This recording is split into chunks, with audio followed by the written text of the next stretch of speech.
Hello, everyone. Welcome to another Sunday talk within the Nine-Sided Circle. We're getting 2026 rolling. We're back for another round of this craziness that we're all living through right now. At least we're in it together, right? I'm your host, Nor Kyle. And I am her faithful sidekick, Mushtaq Ali. Yes. So thank you to all of you for joining us, whether you're here live or watching on YouTube on the replay. It's so wonderful to have you joining us. And your presence makes all the difference. So thank you so much for showing up time after time, hanging out with us, whether virtually or in spirit. So, uh, what are we talking about this evening, Mushtaq? This evening, we're talking about Gurdjieff and the Dervishes, Hmm. which is why I am sitting in front of the Sarmun Monastery high in the mountains of Central Asia, because Ooh. he visited there at one point. Um, and we are going to draw from primary sources and take a look at what the connections actually are and what he got by his own words from his connection with the various Sufi groups that he hung out with in Turkey, Central Asia, Iran, places like that. All right, keeping it real. Yeah. So, as far as we're concerned, though, before we leap into that, I have to do my whole YouTube spiel where, of course, I invite you to, if you find our channel amusing, enjoyable, educational, Stupid. stupid, stupidly amusing, feel free to subscribe. We welcome that. Like, comment, the whole thing. That helps us out more than you know. But what also helps us out, and as many of you have done, which I deeply appreciate, as does Mushtaq, donating in support of our work. That is how we keep this community going, especially in these weird times where everyone is in need of support. So this is one way that we can support each other in a very simple, basic way. Small donations make a huge difference. And you'll find links for those in our descriptions, along with, you can join our email list for free. You can join our Facebook group for free. These are all the ways that we love to stay connected, especially You in take these us to times. dinner for free. Sure. Yeah, we can have a chat in person if you want to show up at our doorstep. You never know. So, I think I'll keep it there. But again, thank you so much to everyone. And for those of you who donated during our fund drive, you have not been forgotten about. We'll be in touch. So, without further ado, let's get to our topic this evening. All right. So, as you may know, if you have either read any of Gurdjieff's books or read Ouspensky's In Search of the Miraculous, which I consider to be a primary source, even though Gurdjieff didn't write it, he spoke it, Ouspensky wrote it down. That's good enough for me. Uh, that Gurdjieff talks about uh, in detail, extensively, his interactions with various dervishes. And it's interesting to read what he writes because he's obviously writing it for a Western audience. He's not writing it for uh, people who actually know what he's talking about. And so he talks about visiting monasteries of various dervish orders. I don't know what the Russian word he uses for that is, uh, but dervish orders as a whole do not have monasteries in the sense that we use that word in the West. Yeah, it's not quite that Yeah, blatant, Sufis is it? are not monastic Yeah. as a rule. They may do retreats, but they will have tekkes, durgas, hanegas, which are places of meeting. And it's often um, the sheikh will live at the tekke. It'll be an extension of his home, is one way to see that. But it's not all the dervishes live there like a monastic community. That is rare, um, because the path of the dervish is one of engagement in the world. We are Yeah. encouraged to have relationships, to have families, to have work, to be in the world, and then come together in the tekke, um, and Yeah, for learning, for yeah, to camaraderie, for learn, to do sharing ceremony, meals. to do all of that stuff. Yeah, all of those things that help build community, but not everyone is, sitting and sleeping on the floor there overnight, that kind of thing. Yeah, And I'm sure not that, every night. yeah, there could be exceptions to that, but the idea is this is not a permanent place of um cloistering, shall we say. Yeah. Um, and Gurdjieff first encounters this in Istanbul, though he refers to it as Constantinople because of his Greek mother, I'm sure.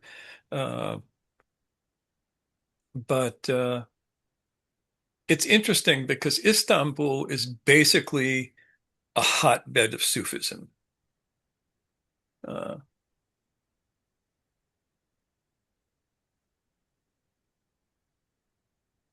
ah, Mm, Adil points out that Gurdjieff did use the word tekke, which is true.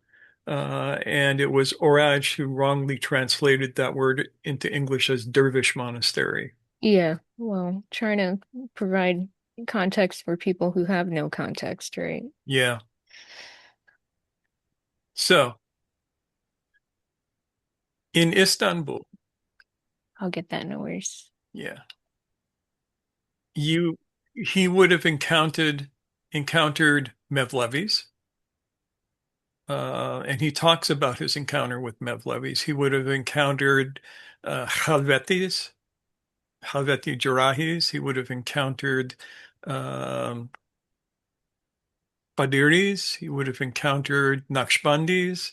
I mean, all the Sufis are there, especially because he was there before 1923 when Camille Ataturk made being a Sufi illegal.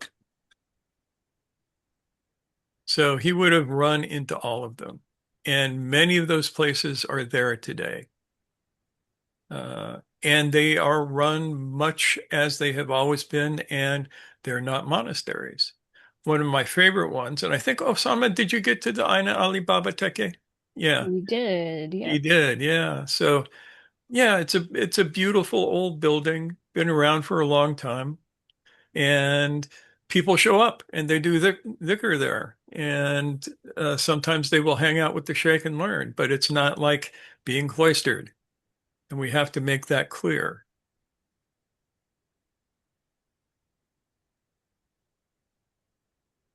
So I would say that his dervish journey starts in Istanbul. Uh,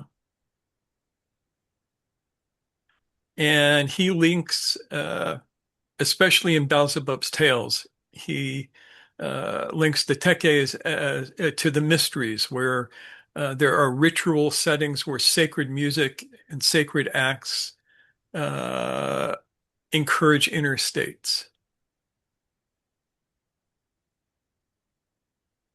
And in these places, he learns methods of rhythm and what he called plastics, which I want to get to in detail in a moment because it's a very interesting uh, part of his early learning that does not get enough attention, and his dervish dances.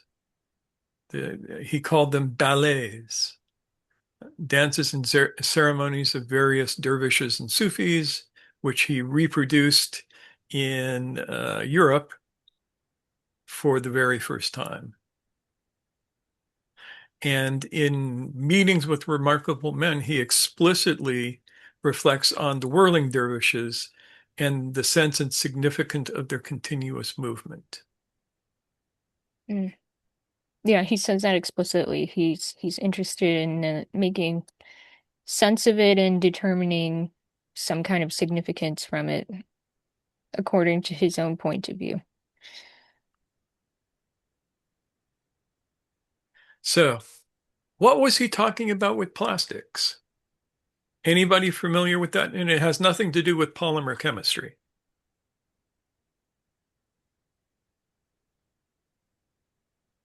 Nobody? Mm. Bueller? Well, yes, It James. was he called. James has a thought. Okay, James, lay it on me. Oh, that was just the more original use of the term plastic, which is something meant malleable. Yes. So that was And it. that is the term that most closely relates to this. Um, his idea of plastics was uh, the art of shaping the outer form, posture, face, bearing, the whole of how a person appears in space in a way that can be consciously directed.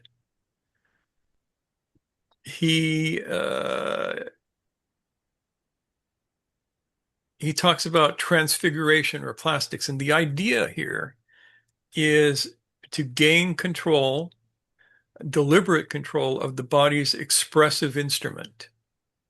Think of really high level Indian dance where they're not just moving their bodies through gross movement, that everything, the movement of the eyes, the movement of the mouth, the movement of the head are all, Eyebrows, the yeah, whole eyebrows, everything are all in service to the dance of creating uh, an exact state of experience.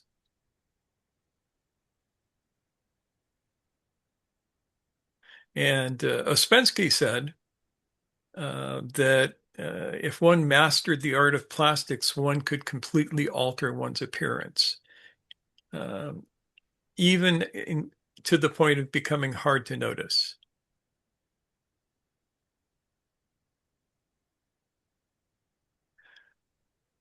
So one of the things that he got from the Mevlevis, according to Ouspensky, was being able to work on attention, what he called brain work. Though Ouspensky thought it was, he said through counting, which is movement and attention tied together, which is a misnomer.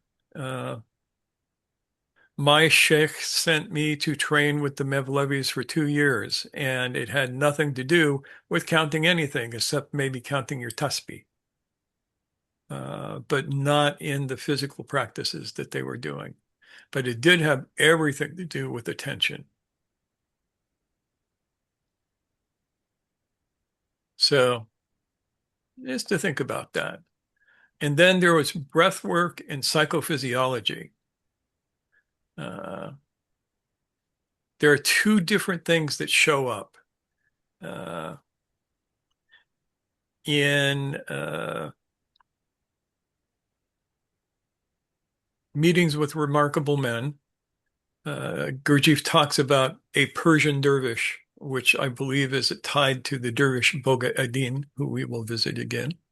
Uh, tells Gurdjieff or his friend to stop their breathing exercises because he was taught by an amateur. mm. So like stop what you're doing because you're doing it Yeah, wrong. because you're too dumb to do it right. If you're not instructed properly and your head is liable to explode.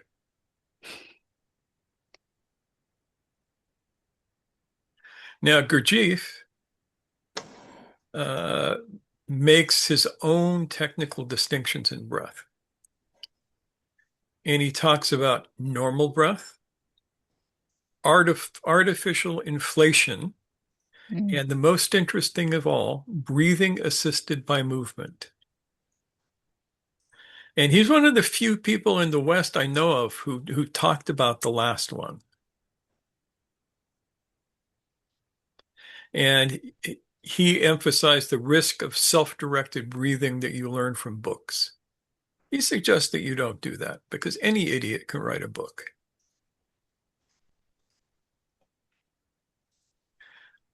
And as we can attest, any idiot can do a video.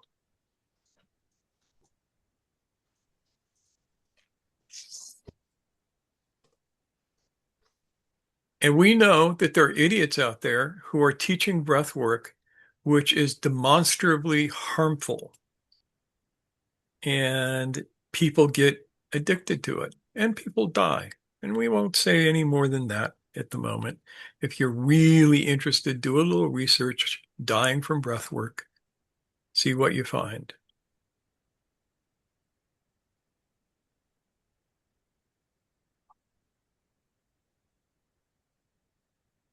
Then we have ethical existential guidance, how to live. He talked, uh,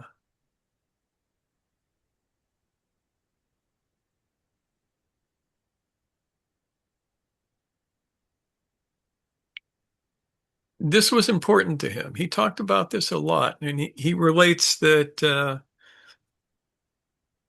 Ekrem Bey, who we traveled to the Persian dervish with, asked for guiding principles of life. And we aren't going to go into those. You can see if you can find them. Uh, it's frustrating because Gurdjieff did this a lot. He said, he replied with precision and detail. I'm quoting directly, but he Yeah. refused to write down what the content was. So Yeah. you won't find it then because he didn't Well, he list it might out. have wrote it down elsewhere Mm, in different contexts so as not to connect one to the other. mm. And then sacred music. That was big for Gurdjieff. Uh, and he says specifically that he recalls by memory the music he heard in Asia, specifically Central Asia, that incorporates the dervish dances and music into their ballet work. And the dervish song poetry as a vehicle of transmission. And he would take Persian poetry and turn it into Russian lines. And we know about that because there you don't get more deep than well, either the music of Rumi or more popular with me of Yunus Emre. And uh, that's a very deep subject. We've talked about that a little bit.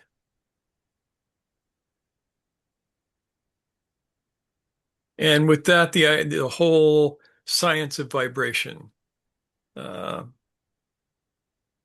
as part of what you're learning. And in Beelzebub's Tales, Gurdjieff explicitly places laws of vibrations in a dervish monastery frame, uh, where the Ilahis, what he calls sacred canticles, are said to produce specific inner sensations, and the inquiry becomes a study of vibration. And again, he talks about both in Beelzebub's Tales, in various other places, the idea of the preservation of older sciences through the dervish networks, the idea of custodianship. Um, One of the examples I dug up is that in Beelzebub Tales, there's a dervish that is presented as an authority on the ancient Chinese science of Shat Chi Myrnis. And when it says Chinese science, it's talking about Western China or Eastern Turkestan. Mm. So it's a Yeah. term meant to refer to that, whatever. This Yeah. is one of those things where Gurdjieff is making up interesting terms. Yep.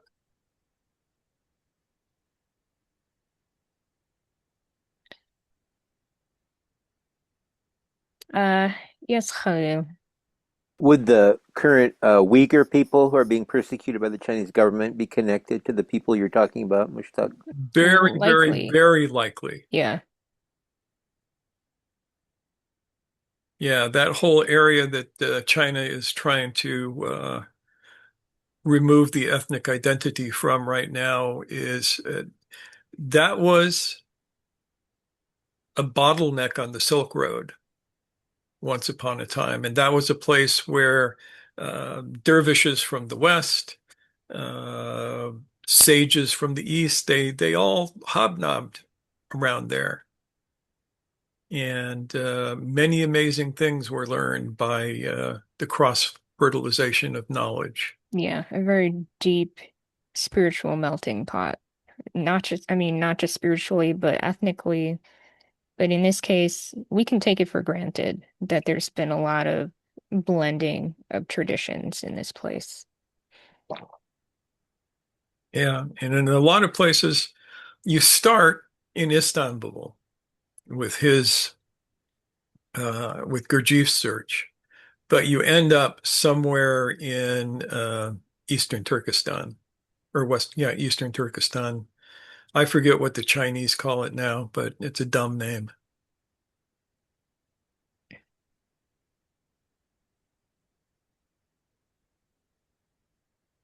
So, in meetings with remarkable men,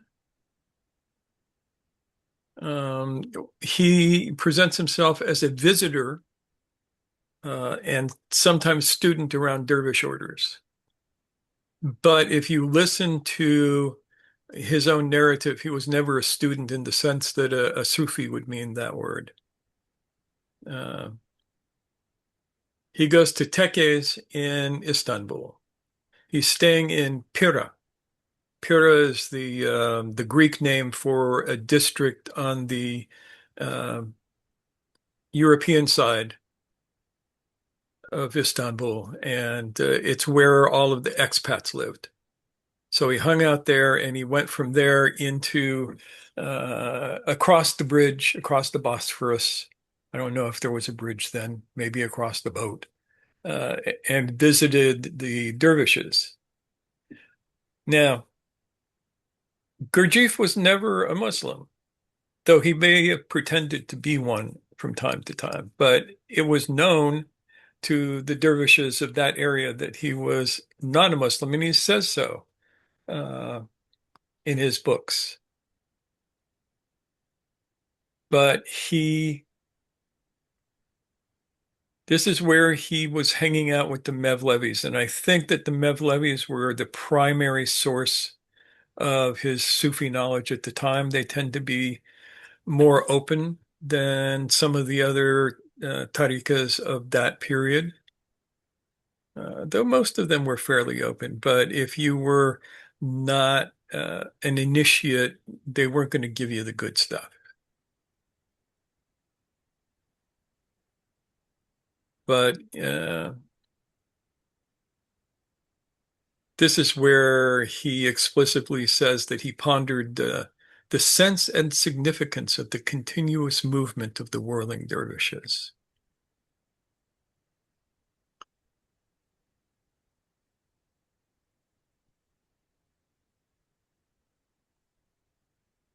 And this was where he was first introduced to rumors of marvels performed by dervishes,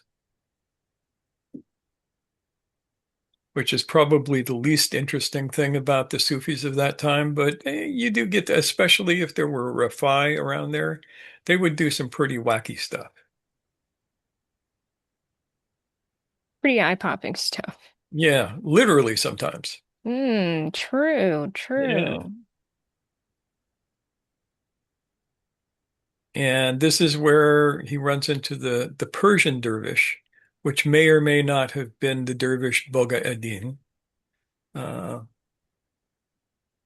and this is where he's warned about the artificial breathing and its dangers.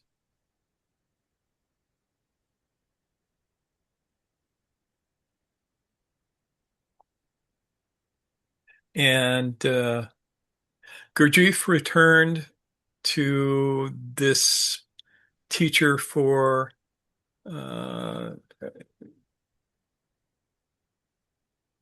several weeks to months. We don't know the exact amount of time, but significant amount of time sitting at his feet and learning.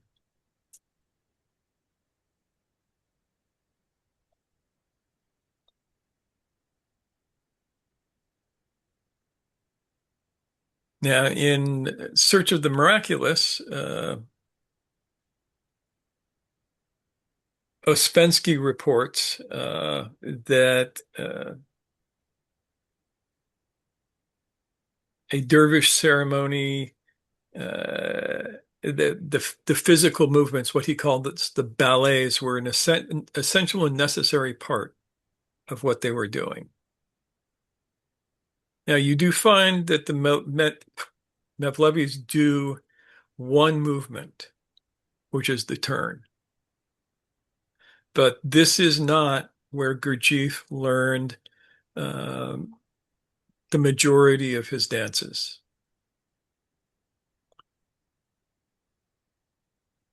But we'll get to that. Any questions so far? I mean, this is kind of tedious and historical, but we need to set the foundation. I'll just make sorry. I'll just Please. make a comment that curiously you're talking about a whole lot of stuff that I had totally forgotten about.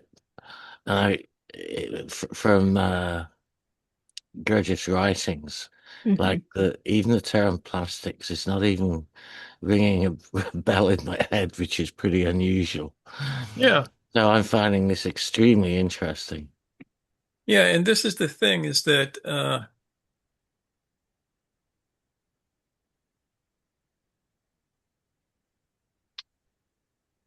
the things that Gurdjieff talked about that are most important is the ones that people forget. And this often has to do with what people come with preconceptions about. And I don't mean you, Ian, I mean in general. In general, the things that Yeah. stick are the things that people already have some Yeah. kind of stake in or attachment to. Yeah, if people have a predilection towards Christianity, they all think that Gurdjieff got his stuff from the old monasteries of the Orthodox sects. And if they have a predilection towards Buddhism, they think he learned it in Tibet. If they have a predilection towards uh, ancient Egyptian mysticism, they think that he got it there. Everybody thinks that he got his stuff wherever they want him to get his stuff. I mean, people accuse us of that, right? No, But he wasn't in we a have the stupid. actual texts where he says, I learned this stuff from this dervish. So we got that. Yeah. Sam. That's maybe a question relating to like the difference between the tekke and a monastery as a strategy for passing of knowledge. You said like that the Sufi tekke is a place for custodianship of Hmm. knowledge, Yes. and like the monasteries, it seems like they are secluded. They do participate in intentional community outside of the urban um, you know some kinds of monasteries, but in the Saint Benedict rules, there is this idea of self-sufficiency, and it seems like it's a good strategy when everything goes awry, like when you have a dark age. And I wonder, like the TK seems like more like um, cosmopolitan in the market hubs of the Silk Road, but how as a strategy for historical passing of knowledge, how like being a householder in a urban community when everything turns worry, uh, how does it compare to the monastic strategy. Mm. Well, you have a couple of things. The monastic strategy, especially like with the Benedictines and such, came about during a time when Europe was in a really bad way. And by withdrawing, they were able to protect themselves. And they did make intentional communities. And most of them, especially the early ones, had very little to nothing to do with the regular communities nearby them. They were withdrawn from that. A dervish tekke, and you will have them in small villages as well as big cities. Don't think that it's just urban. But a dervish tekke will work with the community. The old monasteries would feed themselves, but to this day, if you go to like the Chishti tekke in God, where is that?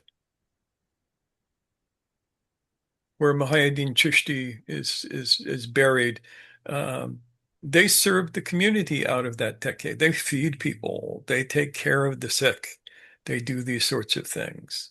And So, they, yeah, yeah, I mean, either way, there's a potential for integration into the surrounding community. yeah. And that for us, that's more important.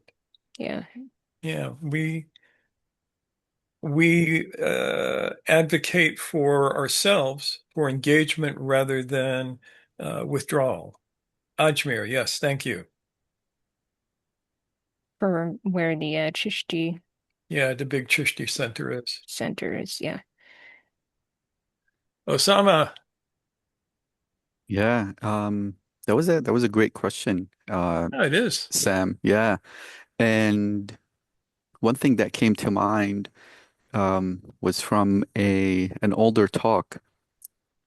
Uh, I don't even know when, but it was something I think was discussed where when things are going bad, haywire, all that kind of stuff, spread the teaching, right? Meaning not have it be localized in a particular area, but for it to be spread out. And I think a dervish tekke can be an example of that, where in it's an active member of society, so it's continually teaching out. Um there's no paywall, there's no hidden in order to get the teaching. It's constantly just being spread out. And I think that might be a strategy, as you know, according to your question, Sam, or what you're alluding to, um, that probably can be helpful. Um, and and at the same time, it's an and rather than this or that. Um, but Yeah, the aspect of it being spread out or spreading the seeds, spreading the teachings, having it be an active participant of the community, um, can be an advantage in such times. yeah, and it also protects it because if your knowledge is decentralized, it is harder to wipe it out. One of the problems with the early monastic groups was that they were vulnerable. All we have to do is look at Lindisfarne. You all know Lindisfarne, Mm. the first major Viking raid into England. Lindisfarne was this beautiful monastery, great knowledge, Yeah. uh, much spiritual practice. And the Vikings went in and they basically killed everybody and stole all their stuff. And all that, uh, I don't want to say culture necessarily, but that sense of building up this tradition there, if those people who were engaged in it within that closed community got wiped out, if their books got burned, if their songs got forgotten, If their that's it. teachers got killed. Right. Yeah. Yeah. But at the same uh, in the same paragraph of that idea, If you have a monastery way up in the mountains that's incredibly hard to get to, it is much harder to wipe everything out in that, whereas whole cities can be wiped out. So it's Yeah. 6 of one, half dozen of the other. Pick your poison. Yeah. Scott, I mean, Sam, I apologize. Thinking of a friend of ours. Sam, it sounds like you may have more you'd like to share. Yes, we didn't mean to cut you off there. Sorry. Uh, yeah, I think one of the things is the passing of knowledge is the question of text before the printing press. And I wonder like how in those Sufi orders, like the text is passed. And it made me think also like how in Islam, the knowledge by heart of the Quran seems something like particular that really makes it like decentralized, right? Like Yes. a like you call it a legominism, like a big mnemotechnic machine that is decentralized in many minds. But yeah, I wonder about text and the tekke, like how Yeah. those are protected and passed along. Yeah. Let's go back to the Prophet.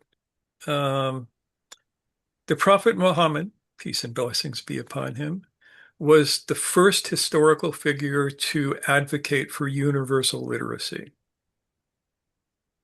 He thought everybody should learn to read and write, and he said so. Um, and that had a profound effect on the culture.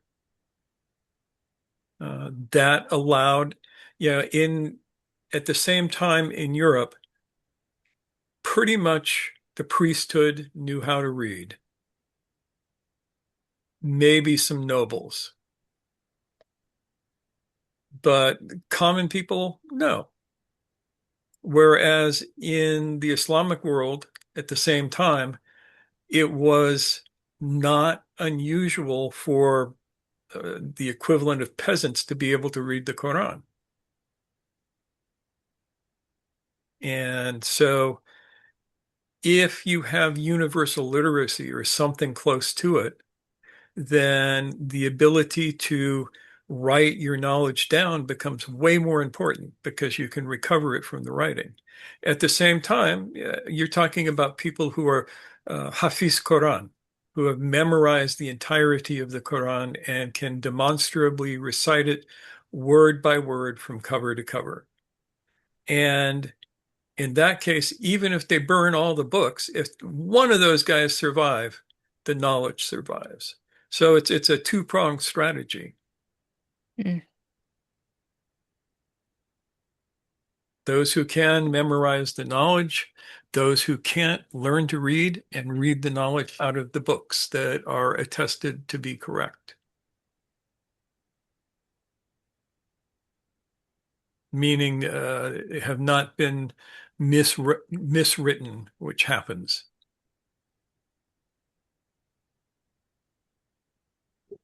Yes, Yes, yeah. Ian. Um, it just occurred to me, was there not similar universal literacy among the Jews?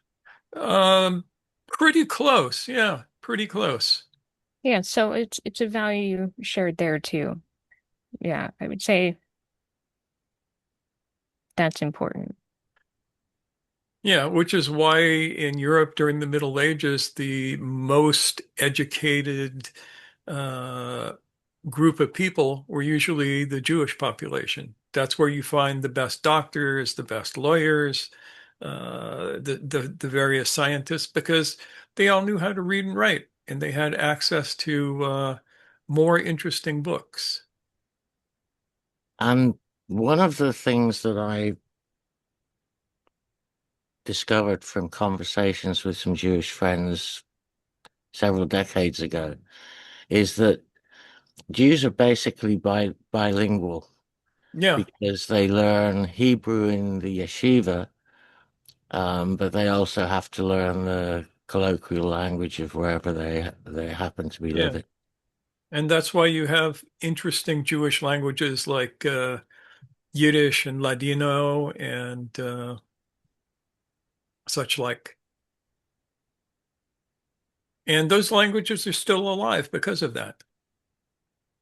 Yeah, and the reason I mention that as being particularly important is that I believe there's been studies that people who are fluent in more than one language, They tend to be smarter. yeah, Yeah, and uh, this is true even today. Most of my Israeli friends, they speak Hebrew, they speak English, they speak, some of them will speak Yiddish, some of them will speak Ladino, which is the Sephardic colloquial language, and some of them will speak Aramaic. The Jewish Aramaic language is still alive. Um, that was in use with the Mizrahi, if I remember correctly. My Jewish history is not as good as it should be, but I do my best.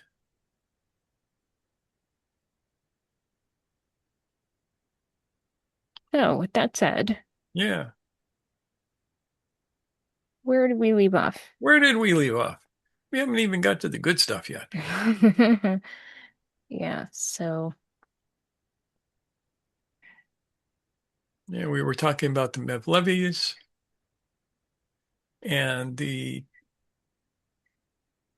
Gurdjieff did this play that was never fully uh, uh, actualized called The Struggle of the Magicians. We did a talk about that a few yes, we years did. If you ago. want to learn more about that Yeah. specifically, you can do a search for that on our channel. But essentially, it stands on its own as a work that never got staged, but that was a tool Gurdjieff intended to use to teach some of the things he really wanted to share with, Specifically the musical things, because it yeah, had the music, it had songs that Gurdjieff translated from mostly from Persian, yeah. they say, into Russian, and from Hmm. there probably into English and God knows where else. Yes, so that these Europeans and, Russians, Europeans generally would be exposed to these things that are deeply powerful. The music, the languaging, the ritualized performance, all of those things.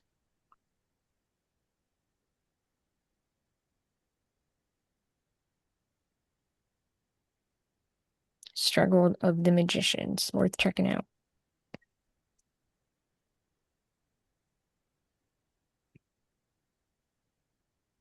Yeah. Now in Beelzebub's Tales, there's a bunch of entries about the dervish brotherhoods. Um, and he introduces some interesting characters. One of which is a guy who he calls Kerbali Aziz Nuran. Uh, and there's some speculation on the actual name. If you read it properly in the order that it's given, it would be Karbala'i Aziz Nuran. That would mean Karbalahi. Karbala is the place where Imam Hussein, the grandson of the Prophet, was murdered by the people who wanted to be the political heads of Islam. Yeah, by partisans, Yeah, it was a mess. to put it But mildly. Karbala is a place of pilgrimage, and just like somebody who does the Hajj to Mecca is frequently known as Haji in front of their name. People who have made the pilgrimage to Karbala might have Karbala'i in front of their name. So this could be Aziz Nuran, who did the pilgrimage to Karbala. But it could be that he reversed the name, and it could be Nuran al-Aziz Karbala'i, which means that it was the light of Aziz can be beauteous, but powerful as well. So the light of beauty who was born in or around Karbala could be either of those. And it doesn't matter. It's just fun for me anyway to look into that.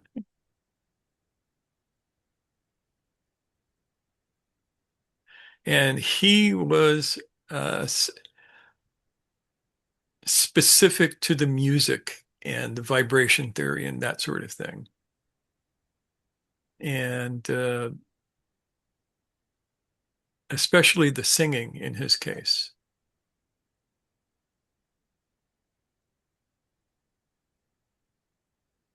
The sacred canticles. Yeah.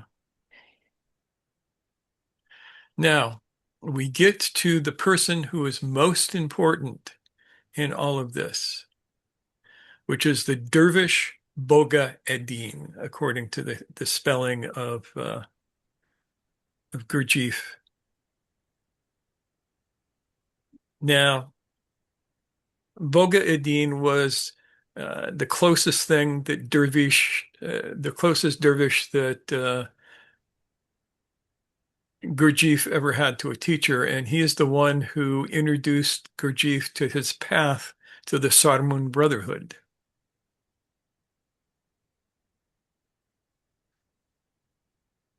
Now, here's an interesting thing in meetings with remarkable men. Boga Eddin goes away for some months and then comes back and explains to Gurdjieff that he has been conversing with an extremely interesting man who is a member of a dervish brotherhood called Sarmun. Boga Eddin says the man oddly knew a great deal about Gurdjieff and was willing to meet him and even praising him despite his being a kafir by origin. Yeah, like that's a quote in Yeah, the text that, you know, you're an unbeliever, but I am interested in getting to meet you in person. yeah.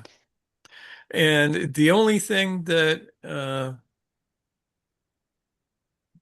that has any value for is to know that according to the knowledge of the dervishes of his time, that Gurdjieff was not a Muslim. Yeah. And they knew that. Yeah. And according to this report, they were still unwilling to engage with him because they appreciated his general attitude, his impartiality.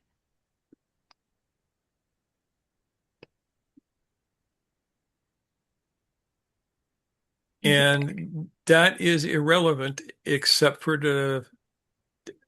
a couple of things, but we don't need to go into those right now. But know that that was the case.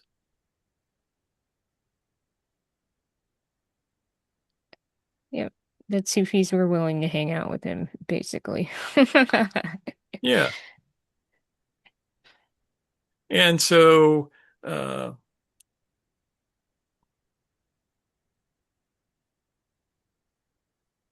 arrangements were made. Gurdjieff had to swear that he would never reveal the location of the monastery and had to go blindfolded and all of this kind of stuff. It was very dramatic.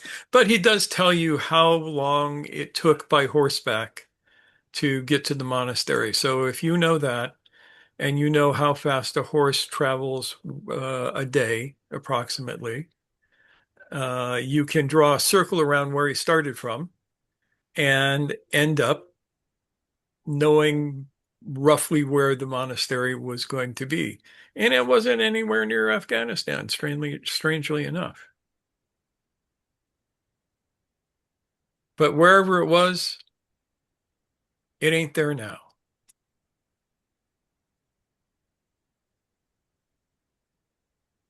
Now, at the same time, Boga Eddin also appears in Beelzebub's Tales. And he's given a fuller name there, which is Haji Zephyr Boga Eddin. Uh, and that's where they talk about the ancient science of vibrations that supposedly came from Chinese Turkestan.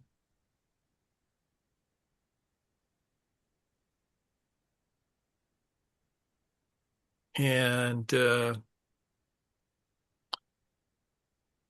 yeah, it's a strange. Yes.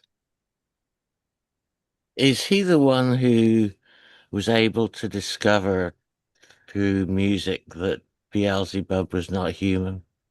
I believe so, if I'm remembering correctly. It's one of those fragments from Beelzebub that's Yeah. always stuck with me as being absolutely fascinating. Yeah, it was either him or there is one other dervish that was mentioned, which is Haji as Asvat's Truv. Haji Asvat's Truv. Say that 3 times fast. Yeah, I remember that name. Yeah. And according to Beelzebub, that dude and Boga Eddin hung out together and talked about and worked with the science of vibration. Now, this is mostly historical, and in a second we'll talk about why. By this time, the people with short attention spans have wandered off. Some of them are writing dirty notes to us. Uh, the thing to understand, though, okay, first of all, Boga Eddin. This is not an Arabic, Persian, or Turkish name. But if you were an Armenian and you tried to pronounce Bahauddin, it would come out pretty much Boga Eddin, just because of the way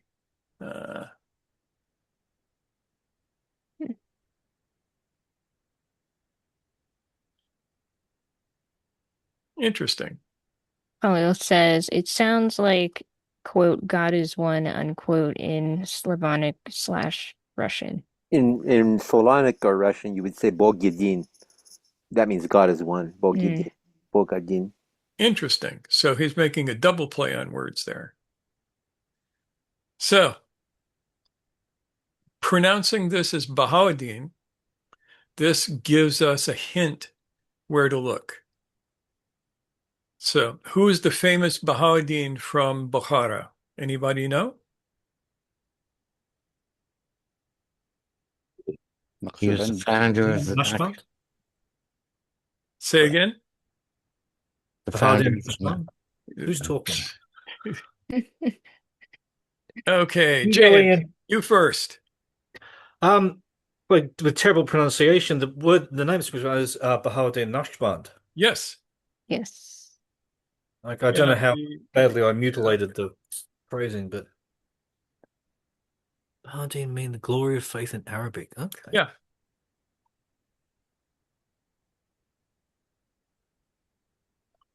And he is important because he is in the lineage of the Khojagan.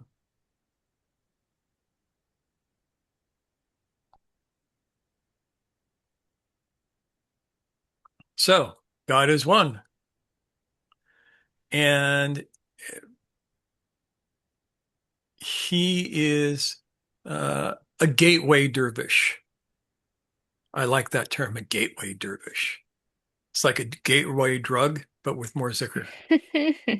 And yes, yes. And to be clear, that Bahauddin Naqshband, the actual historical figure by that name, was from several centuries earlier. So that adds to the mystery here. Yeah, but the suggestion, and this has always made sense to me, is that the first people who Gurdjieff met and hung around with uh, were probably Naqshbandi, Mm.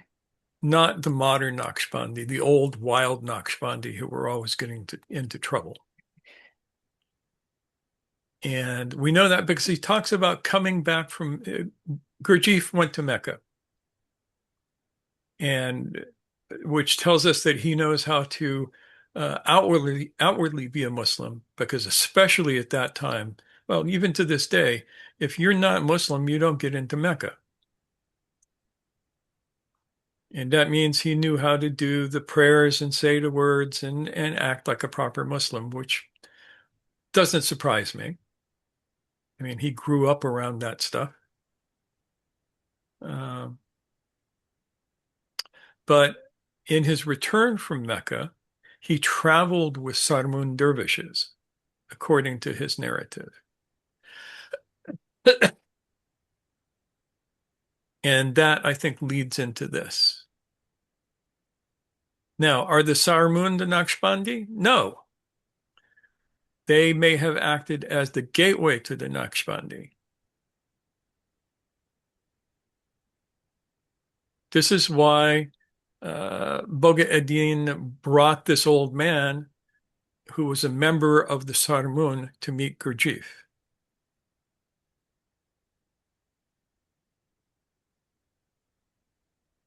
And Boga Eddin functions as a connector to a deeper network. And they talk about going to the chief monastery in the heart of Asia.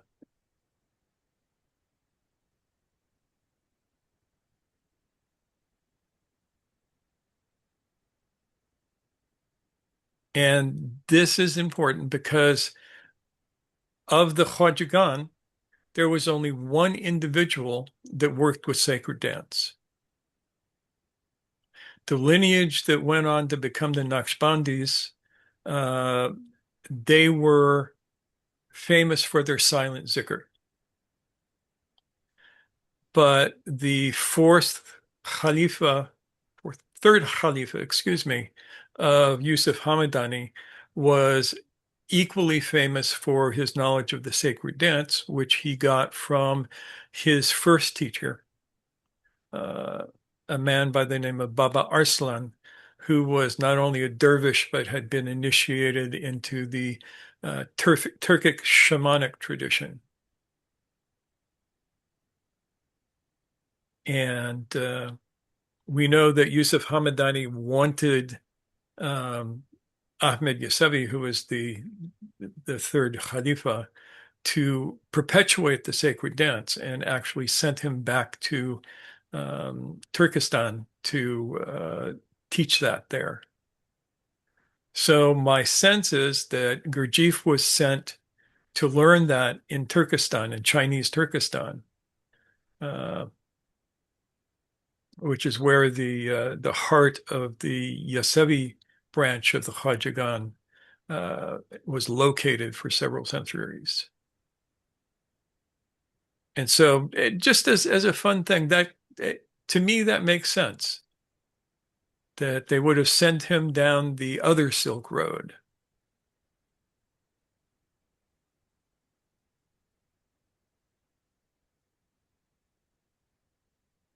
And he would learn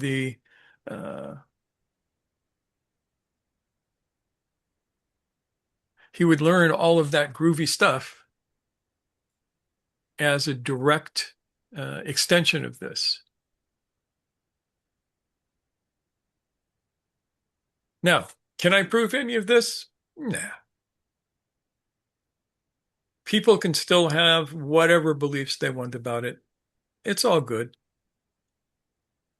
But if you want to get deeper into some of these things, it's good to know their source.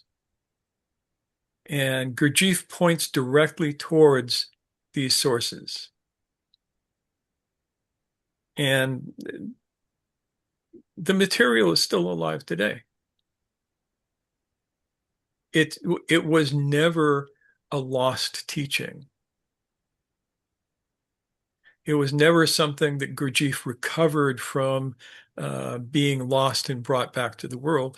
It was being practiced daily by a large number of people all through Gurdjieff's life. And he got a chance to go and spend time with them and pick some of this stuff up. Did he learn it all? No. Did he make his own assumptions? Likely so. Does it matter? No.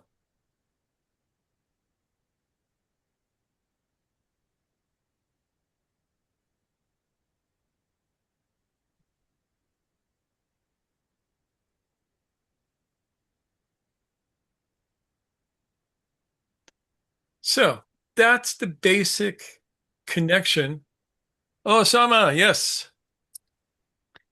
Yeah, I have a question. So does it does Gurdjieff's teachings, right, when it comes to, let's say, the movements and stuff like that,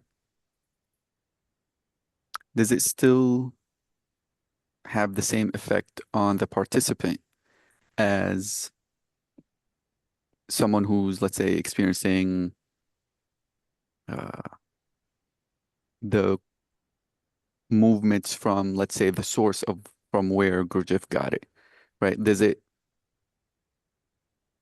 getting the same aim? Is the results pretty much The aim is the same. I don't, it's one of these things where um, your results may vary.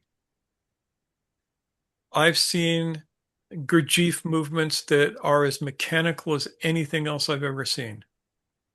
And I've also seen Gurdjieff movements which are brilliant, uh,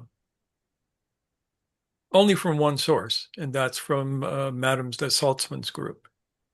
I am dubious about anybody who was not trained by her who was teaching Gurdjieff movements. I think she was the only real inheritor of that. That's my own personal opinion. It is not backed up by any particular thing or another.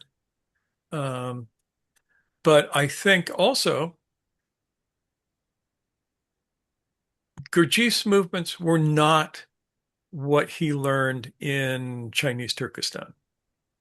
They bear some resemblance to it, but it's not quite the same. And his movements were all done with empty hand. And the movements in Chinese Turkestan were often done with sword or knife. Because if you're swinging a 3-foot razor blade around your body, you damn well better stay awake.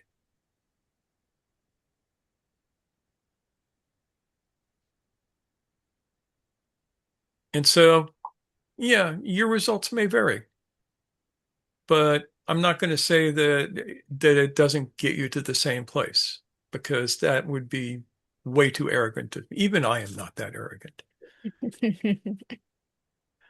Khalil.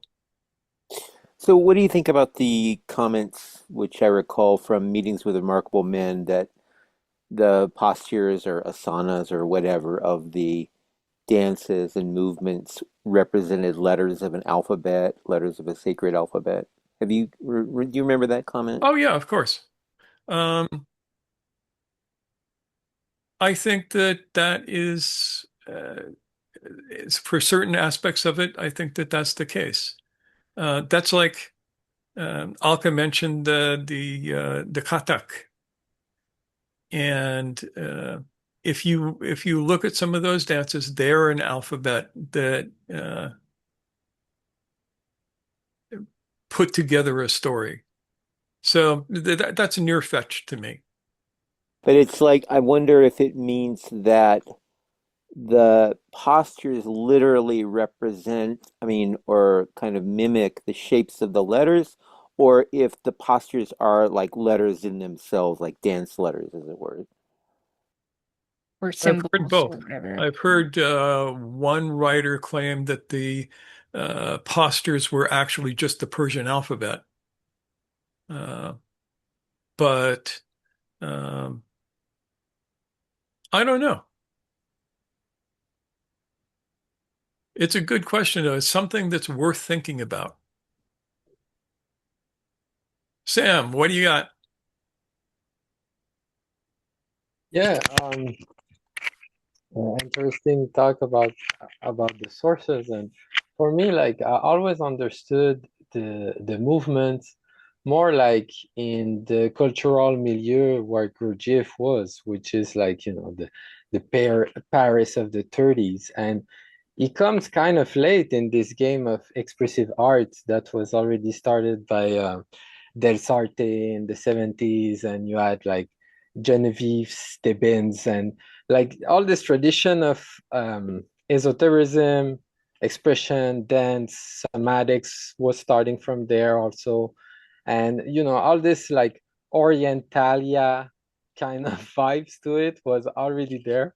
And I always felt like Gurdjieff was more like coming into that with his backstory, but I always compare it to Castaneda or Tom Brown, like people that kind of know real stuff, and their backstories was kind to enchant like um,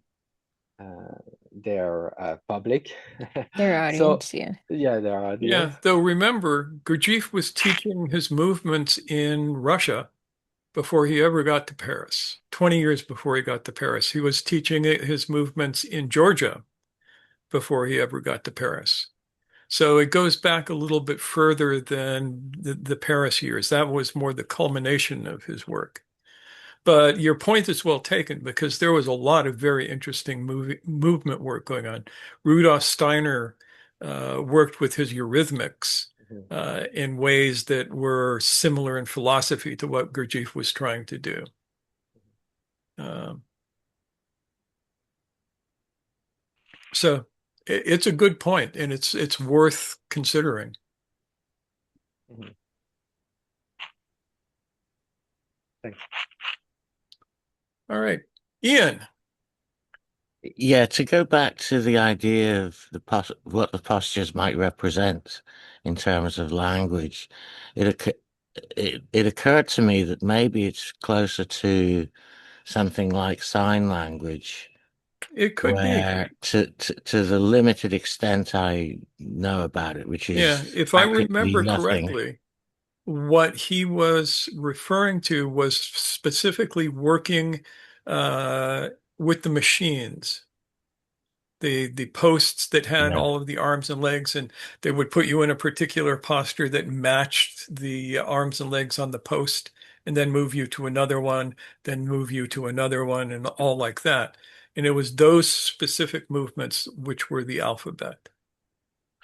Yeah, the reason why I thought it might be more analogous to sign language is that to the extent that I do understand it from the way I've seen people use it, is that the primary means of communication seems to me to be more at the level of concepts, but they do have the ability to drop into specific letters if they need to spell out something that's not one of the standard concepts that's used in conversation.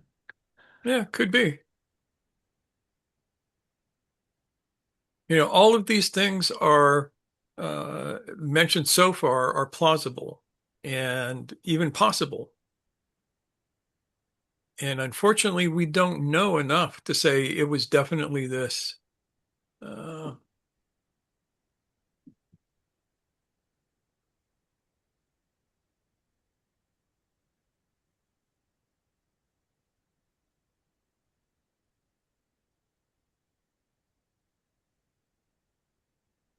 so I'm not sure what you were referring to with Idris Shah, because to my knowledge, he never did movements. It was No, actually, I was talking about what Sam was mentioning about these, kind of figures who were a little bit shadowy sometimes in their yeah, sources, and sometimes were accused of being charlatans. Paul Brunton was another one that I thought of. That's Mm, what, yeah, yeah. got it. yeah. And a lot of these guys. And I blame Castaneda for this. He was the one who started that whole thing, I think. Well, Okay. probably not. Probably all the way back to Madame Blavatsky. I was gonna say it has to be way earlier Yeah. than Castaneda, because that Well, actually, was it goes back probably to 17th century Germany. I was thinking Eliphas Levi. Yeah, yeah. maybe even earlier than that. I was thinking Christian Rosenkreuz. Hmm. That whole story.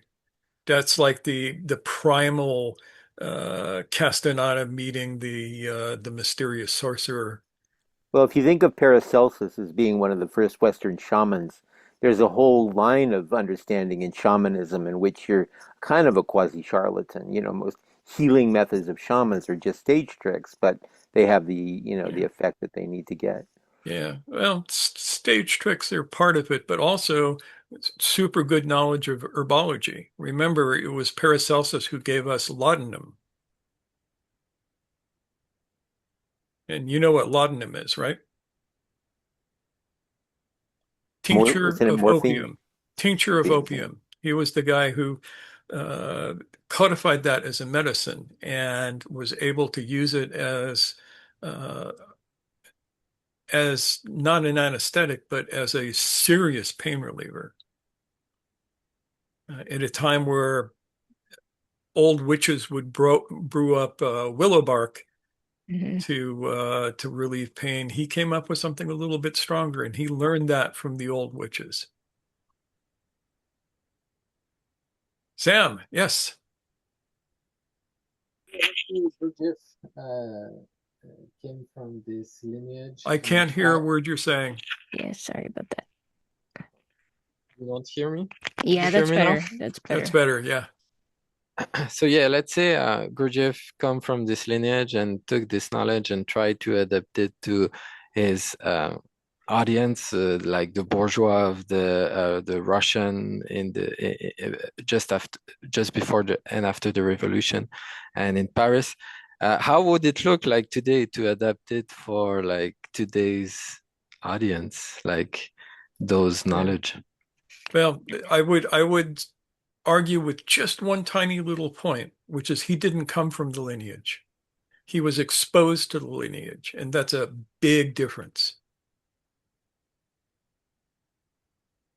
A dervish of the orders that carry this knowledge, they would train with their sheikh for 20 years before being allowed to teach the material. Gurdjieff never had that kind of exposure. He was shown some stuff and let loose. Uh, but what it would look like today, in my humble opinion, is something like what we're doing.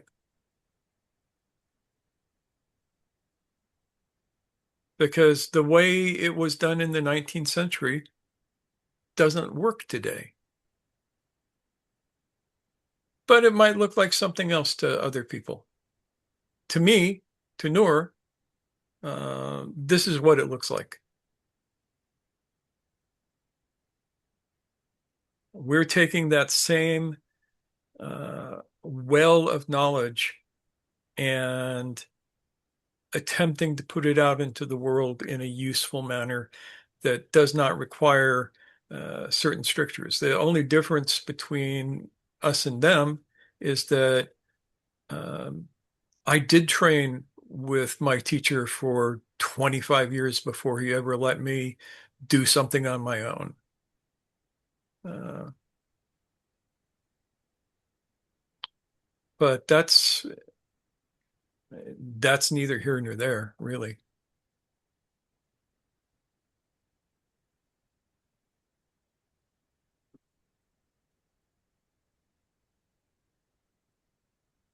Um, I'll get to your question in a second, Khalil. Um, does that make sense? Is that a sufficient answer? Not sure what you guys are doing in I terms can't of hear you like, again. oops. I'm not sure what you guys are doing in terms of like movement, like sacred Yeah, movement or it's hard to plastics. talk about that here, but when we do in-person work, we do movement work. And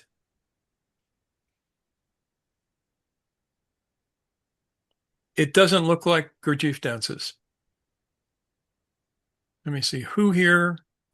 Well, I think James is Alka is taken off, right?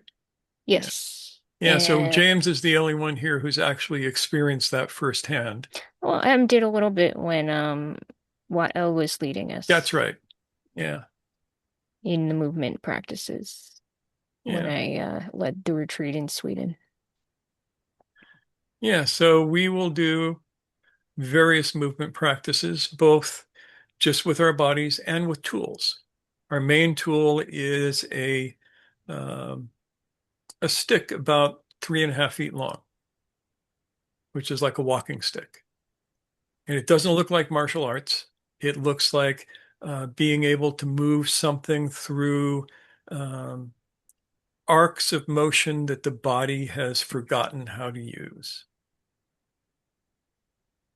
Which challenges sensory motor amnesia, Yeah, which is an important part of this work. the first part of that area of the work. James, what do you think about that? In my limited experience, yes, I agree. Being someone who has big doses of sort of sensory motor amnesia, accident-induced limitation, I can appreciate the necessity of that work because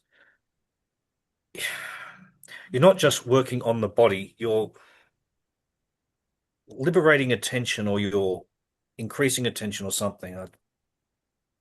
Is this answering your question?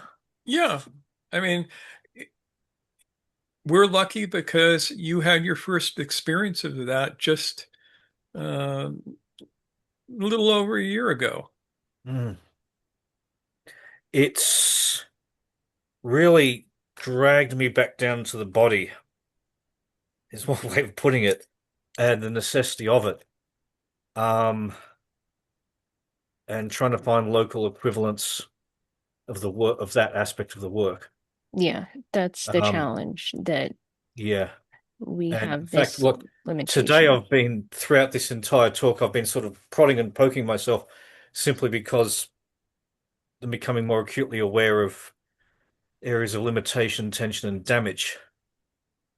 And I'm often quite restless during these talks because sitting in one place can be painful. Hmm. Which is good. It's But good this for is you to move around. reducing. Yeah, to Um, reduce discomfort. Now what I'm doing is a bit hit and miss, Mm. but it's kind of inspired by what we did last year at the retreat. It's made me more confident, more motivated. And that's a So, good thing. mm. And seeing how much my emotions, my mind, my attitudes play into this armoring, this conditioning, whatever you want to call it. So, yeah. Thanks, James.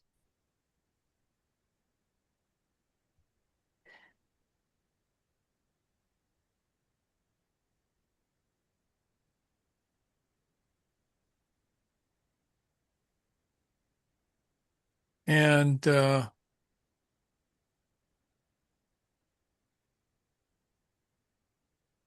Khalil was asking about the Grail message of Abdurushin. And my answer to that is I don't know enough about that to give you an answer.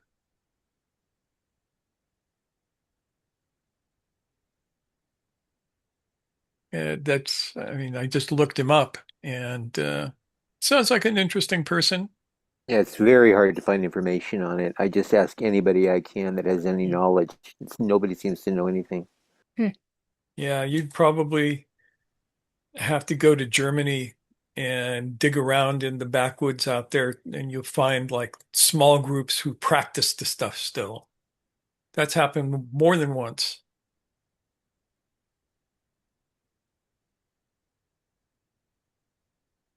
I'm setting up a search so I can look at that up Yeah. later. Yeah, but I have to plead total ignorance.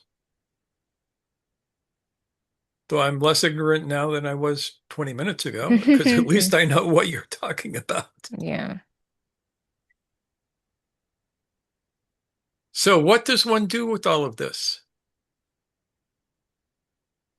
What are the takeaways that we can glean from this?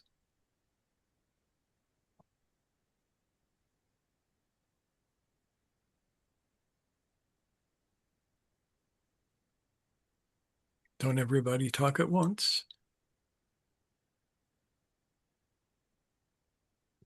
Well, Sure. All right. Ian, you can go first this time, then James can go next. yeah, we were obviously about to talk over each other. Yeah, Mhm. that was actually kind of fun. Yeah. I've almost forgotten what I was going to say now. Oh, um, I think for me, it's that there's a lot of material in Gurdjieff's writings that if you're not familiar with any of the Sufi background, you're going to tend to just skip over and not absorb at all. I think that's probably why there's so much of what you talked about tonight that I don't remember Yeah, from it, because it's just okay. Well, there was a dervish, but I had no idea when I was reading Gurdjieff's books what a dervish was. Yeah, and who cares, right? Yeah, and so getting to know this sort of tapestry that you've laid out of the many interconnections has been seriously fascinating. yeah. I've Mm. often considered Gurdjieff to be like a serial killer. Like the Zodiac killer who leaves cryptic notes telling you where the bodies are buried, but is assuming that you're not smart enough to figure out what he's saying. I'm sure that's going to piss off all of the Gurdjieffians, but that's what it feels like sometimes when you read his stuff. It's like, why can't you just say what you mean? Well, except that he also, particularly with Beelzebub's Tales, made a point of making it more difficult. Yep. Exactly. Yeah. Which is why it never got published in his lifetime. The publishers looked at it and went, no. On a, I'm sorry to keep you waiting, James, but there is a thought that I had earlier, just earlier this week. Um, are you familiar with Jacques Derrida, French Not off the top of Ye- philosopher? my head. I vaguely a little bit. What about him? He wrote a book called Of Grammatology. I forget whether it was Mm, in the 60s or 70s. And I came across it through because Samuel R. Delany, wonderful science fiction writer, Yeah. um, included quotes from a variety of French philosophers at the time and others in one of his best books, which was the trilogy called Neverian. Um, anyway, I actually read Of Grammatology. And one of the interesting techniques he employed, which he wasn't the first, I think he might have got it from Heidegger, but the idea was to cross out words in order to emphasize that you didn't necessarily know their meaning. mm. This was what he called, I think it was deconstruction. It's a long time since I've been thinking about this, but one of the things that occurred to me is that, in a sense, Gurdjieff's use of made up words is a tremendously creative variation on deconstructionism because he's deliberately putting a word in there um, that you don't recognize, and you know that you don't recognize it. Whereas what Derrida was doing was simply sort of putting a cross over a word to say, yeah, you've got to think about what this word means in that instance. But I think it's a very creative cousin of the general idea of what Derrida was trying to talk about. I'm making a note 'cause that's something I would find interesting to think about. Thank you, Ian. And now over to James. Yes, James. Two things that kind of run together. So we talked about Gurdjieff's writing style. What was his strategy? Was he just trying to like? He's not just trying to manufacture a myth because if I was going to manufacture a mythic background, I'd sort of do it, I don't know, more coherently, easily. I don't know. He's sort of part of it does seem to be a challenge to, dig deeper, decode what he's saying.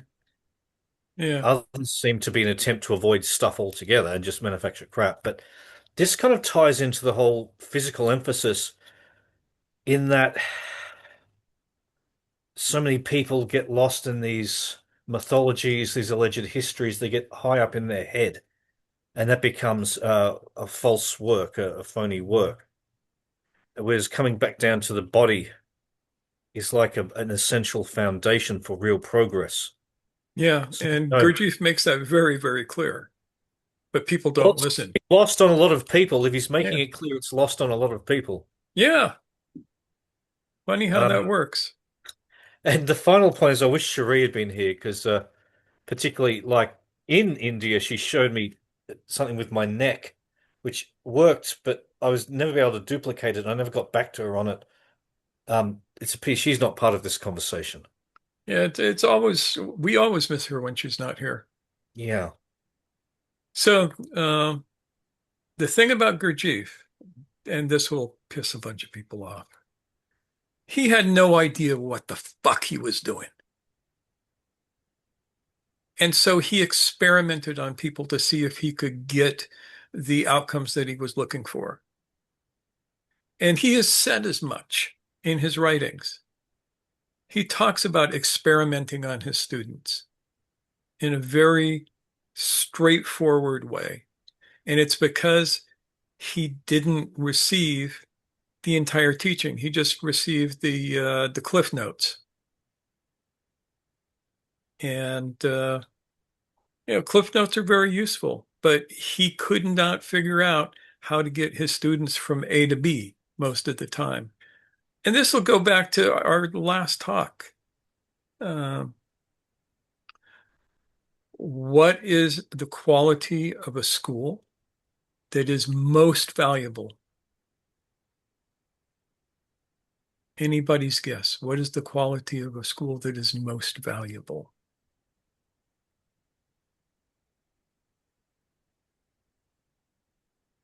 Osama, Ra sure. uh, Raising students to the teacher's level. Yes, producing graduates. A school that does not graduate its students is worthless.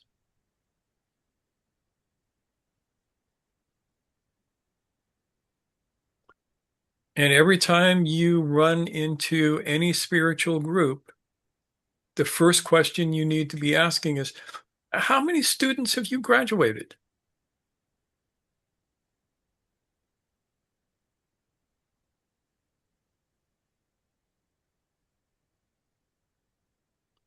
And if the answer is zero, that group may not be worthwhile. And before anybody asks, yeah, we have graduated a few students. Not enough yet, but we've only been doing this for 6 years, 7 years. Why do they keep adding years? What's up with that? I don't know. Time flies. Time flies when you're in the center of the storm, huh? Well, it's still a lot less than the 20 years you were talking about. Yeah. Clelo says, even worse is when the students go on to become worse charlatans than the quote unquote teacher. Yeah, and that's inevitable if the teacher doesn't know what they're doing.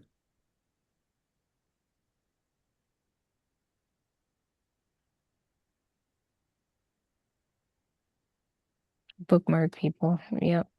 The bookmark people. Yeah, Khalil, you mentioned a technique from Russian formalism, defamiliarization. I can see how that would be a useful strategy, a useful reason for creating quote unquote nonsense words. And um, again, that's another way of getting us out of the rigidities of our typical behaviors and understandings and assumptions and push us in a direction of purposeful discomfort.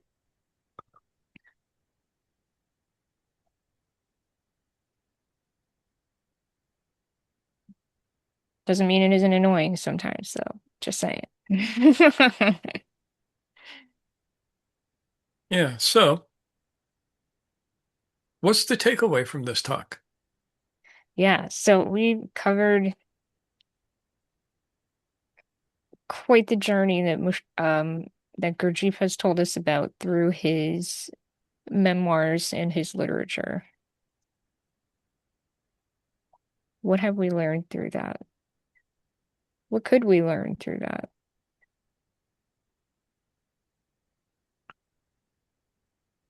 And I'll give you the easy answer, which is Gurdjieff did not bring back a fragment of an unknown teaching. That was Ouspensky's marketing. He brought back some fragments of a living tradition that exists to this day.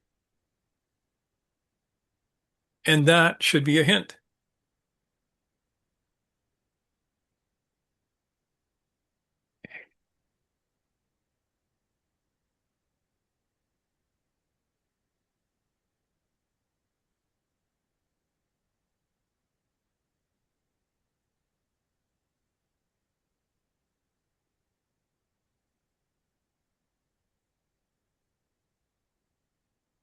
Yeah, Sam, sorry, didn't mean to leave you hanging. Go for it.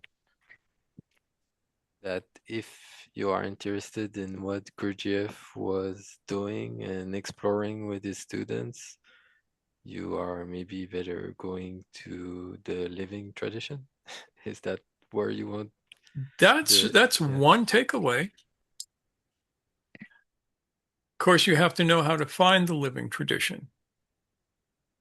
And trust me, there are all sorts of people out there who are willing to sell you their version of the living tradition. It's shark-infested water.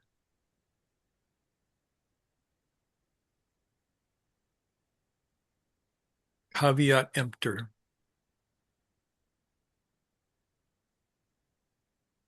Osama. Yeah. The main thing that comes to mind is the teaching, at least from my eyes, is really everywhere. Um, and for somebody who's interested in movement, today there's a friend of mine is deeply interested in that and tells me about these people who use movement as really as their spiritual practice, Hmm. Yeah. practicing how to stand up. Like I see my friend just standing up for almost like an hour, just practicing how to stand. Um, for in music, there's a whole spiritual jazz lineage, right? And these are not quote unquote formal schools as we're talking about now, as far as like tekkes and maybe spiritual schools, but definitely taking that as a way of going deeper within oneself and reflecting that teaching on one's uh, inner life and uh, having those practices be the practices to allow an individual to stay awake. I see that teaching is everywhere, and in just like in anything, some people are gonna be doing it with good intentions, and sometimes not. And it's our job to discern, awaken that inner guide, and keep having these teachings um, through whatever medium. And I think also that kind of um, part an answer to Sam's earlier question about what does it look like today? What do these teaching? It looks like the teachings in these specific niche schools, whether it's spiritual jazz lineage, whether it's movements schools, whether it's this particular circle. Um, yeah, that's kind of the talk kind of brought this distillation within me.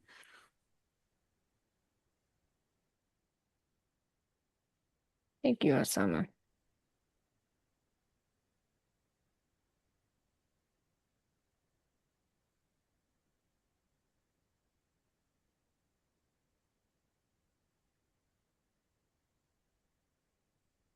one takeaway is that if you want to learn the work, do the journey just as Gurdjieff did his journey. But today that will look totally different.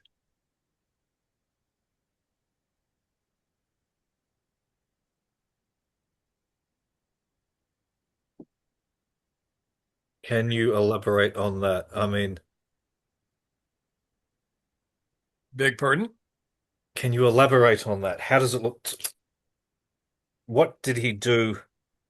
He went out But and geographically, I mean, he went out and he found people who knew, yep, yep. and he sat with them. Not long enough, not with enough focus, but he wanted the Sarmun Brotherhood. And he found it, but it wasn't the Sarmun Brotherhood. And I've heard this over and over again from the years of people who go out and they look for the Sarmun. We've been And asked about it. yeah, It's and crazy. eventually they'll come back and they'll say, I could never find them, so there is no Sarmun Brotherhood. But And what is for, you said it looks different today. yeah. But here's the thing. What? If the Sarmun Brotherhood were living next door to you right now, you would never know unless they wanted you to. This is the absolute truth. First of all, they don't call themselves anything. Second of all, they live completely ordinary lives, at least from the outside. And then there is the question of, I'm looking for the Sarmun Brotherhood to become one of their students. And the question that the Sarmun would ask is, why would we want you? Who are you that you would bring anything to us that is valuable? That's a question that people don't like.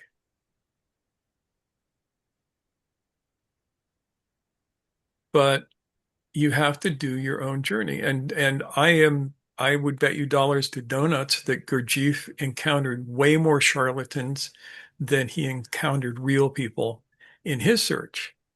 He just didn't write about those folks.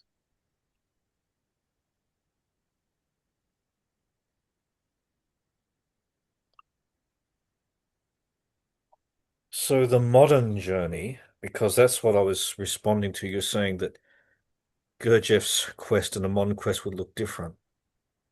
I mean, is it simply going out exploring, but with discrimination, becoming active?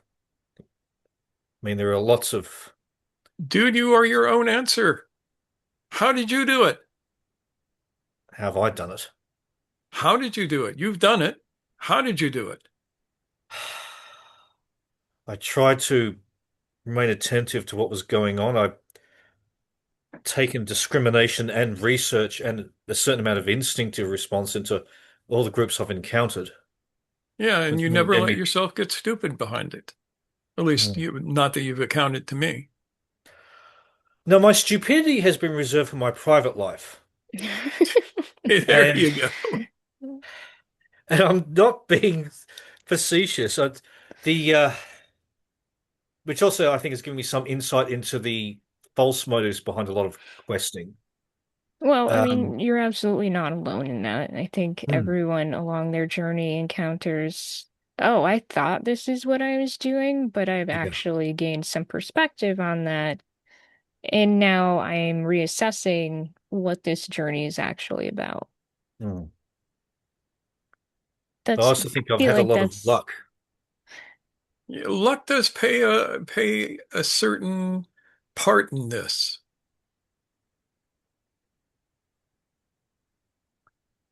Hmm. Or opportunity. That too. Yeah. But just remember, luck is paying attention. There was a Swedish Olympian athlete, and I think she was a ski jumper, something like that. Something uh, that those of us here probably couldn't do without killing ourselves. And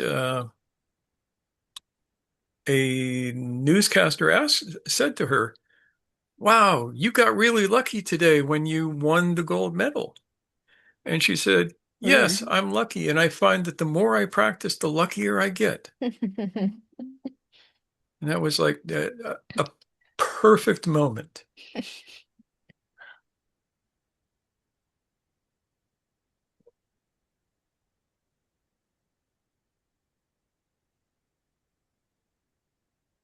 Yeah. So, as Mushtaq always says, don't let it go to your head, James. But you're on the journey. You're doing it, and it looks like the way it looks for you. Well, when things go to my head, life tends to slap me about the head quite Psh, soon psh. after. Yeah. Yeah. Pay attention, why are you doing this? I And mean, And that's what me we too. keep Nora around for. If I have to get slapped around, you all have to get slapped around too. That's all I'm saying. So we're sharing love. We've all been slapped around. Yeah. So thanks, James. Yes, Ian. Um, it occurred to me that a couple of things from my childhood might be very simple and perhaps obvious analogies. Um, One of them was when my intellect deduced that Santa Claus didn't exist. And I challenged my parents on it, and they tried to keep me believing. And I just felt that they were insulting my intelligence. Yeah. And basically, the same thing happened when my mother had kept insisting that her age was 21 year after year. And eventually I got smart enough to realize that couldn't possibly be true. And and the same thing. And I think those kinds of incidents are analogous to where we have to go with anything we encounter along the journey. At some point, we have maybe gone through a useful fantasy, but at some point, it's better if we grow out of it in some way. But maybe we maybe the fantasy was useful to us for Hmm. even for a while, but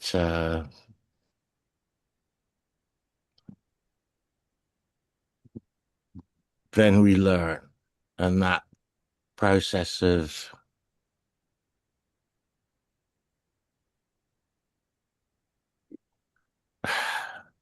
well, I'm not sure how to say this. The process of growing beyond it is a critical part of our journey. Agreed. Yeah. I mean, looking back at our story of our journey, so to speak, there may be chapters where we're like, why did I go through that? What was the point? Why couldn't I have just skipped that whole part of the story? But as you're saying, Ian, that leg of the trip has informed whatever has come afterwards. Yeah, and there's another aspect to this that I think is really important, which is that things that we learn from people are not as important as the realizations that we get on our own that take us beyond those. I'm not sure. I'm really not sure how to express it or whether I'm getting it across. But for me, developing your own deep understanding of something is always a wonderful thing. Yeah. I mean, I agree with you. We call that, well, when Palon and I do Tai Chi together, we can tell and we say it's become mine. in the sense that I've learned the thing, I've internalized it. It's in my body now. It's got some kind of substance to it in terms of my muscle memory, so to speak, my ability to visualize it. I don't need someone to show it to me because I own it now. Absolutely. Yeah.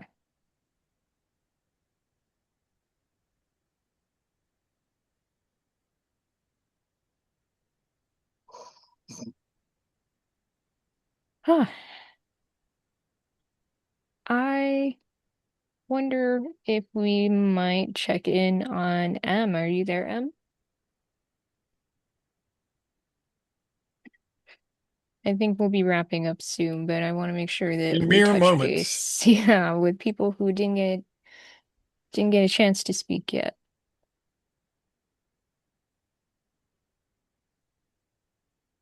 Here I am. I'm here. Interesting talk. Brought up a lot of things for me as I try to contemplate and multitask as well while I'm listening. Um, in all honesty, one truth that keeps standing out for me is sincerely just keep knocking on the door. Really keep on the door. And knocking look like a practice, may look like reading, may look like praying, may look like movements, just sitting and contemplating, looking at the nature. Like, as long as the knocking is continuing and sincerity is there, it's going to open. And as Rumi says, we're going to realize we were knocking from the inside. So I guess everyone's doing their part in making that journey all the more exciting. So I don't know much about Gurdjieff, but I'm learning a lot through you guys. And he's like an archetype in my head at the moment, and there's that typology in every nation, in every culture, in every way. And we just need to be aware, especially now as we're moving into a world where non-humans are now, invading the spaces. So what's false, what's real, what's from the source, what's made up. We need to be really awake, present, mindful, and sincere in our seeking for divine guidance to guide us. Oh, well put. And I'm grateful for that. Us That's why too. conversation is so important. Mhm. So love you guys. Thank you for today, as always. Thank you. Thank you for opening up. Thank you. And well put. Heidi, how are you doing? Well, this is not a topic I know a lot about, so I've just kind of been absorbing in sponge mode. Sponge mode is good. Lovely. It's great to have you too, Heidi. Thank you. Yeah, sorry for coming in a little late, but I actually have a teachers reunion meeting sometimes on Sunday night, so Oh, nice. I was there. Good. Worthwhile. And RM, I hope you're doing okay with this material too. I know that you're a deep thinker. Yay, she's on it already. Thank you, RM. She says, great talk. Thank you for this time, energy, and space. My personal experiments with movement and music have saved me from regrets. I start singing around my child when I feel frustration, exhaustion, and walking or yoga poses have helped me a lot with solving challenging cases. I was thinking about last week's topic that did I ever start a journey?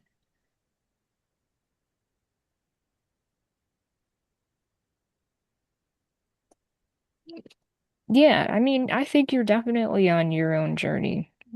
It seems odd, even as I reflect, to ask because how can we help but be on it?